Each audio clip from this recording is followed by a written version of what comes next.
muri gihe umuntu aza agahura n'umukobwa mu bukwe ngo yasekaga neza uzasekana iki uzajunditse iki mu matama icyo basogokuru n'abasogoruza baturushaga bagiraga baranga buryo icyo umuranga yakoraga yacaga inyuma akakunekera akagenda akakunekera akakurebera uriya mukobwa si umunebwe si umunyamwanda si umunyagasuzuguro si iki akakurangira we ati kwa kana kari umukobwa w'ingeso nziza kandi w'iminyamirimo kandi w'uburanga ibyo bintu bitatu akakunekera kuko ushobora kubona umuntu agenda aririmba asenga ukavuga uti uyu nguyu kabisa ni marayika wamanutse mu ijuru kandi Imana yikubwira iti nyuma rihanganeho umwaka utaza aba yabivuyemo neza wamara kwiyangaja akagukoza isoni hari abantu bishushanya neza rwose akaza yarabidesinnye neza umukobwa yigeze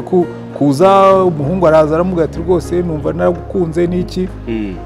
umukobwa ati sinshobora kurongorwa n'umuhungu udakijijwe umuhungu ati se gukizwa bisaba iki arabimubwira uraza ukabatizwa amazi menshi ntanamubwiye Yesu amubwiye amazi menshi ukabatizwa amazi menshi ugasenga umuhungu ati byo gusa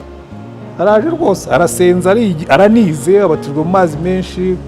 arangije ku munsi w'ubukwe urabizi abarokore ntidutondeka inzoga asanga defile inzoga zose zibaho zatashye ubukwe bakigera muri resebusiyo ati se sheri ibi ni biki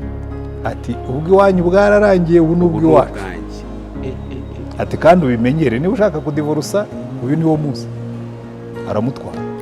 ibyo abantu bakubwira nakubwiye ngo ibintu bitatu tega amatwi umutima wawe ntuzarongore uwo udakunda cyangwa utagukunda iryo ni ijwi ry'umutima wawe tega amatwi abandi bantu b'Imana kandi bagukunda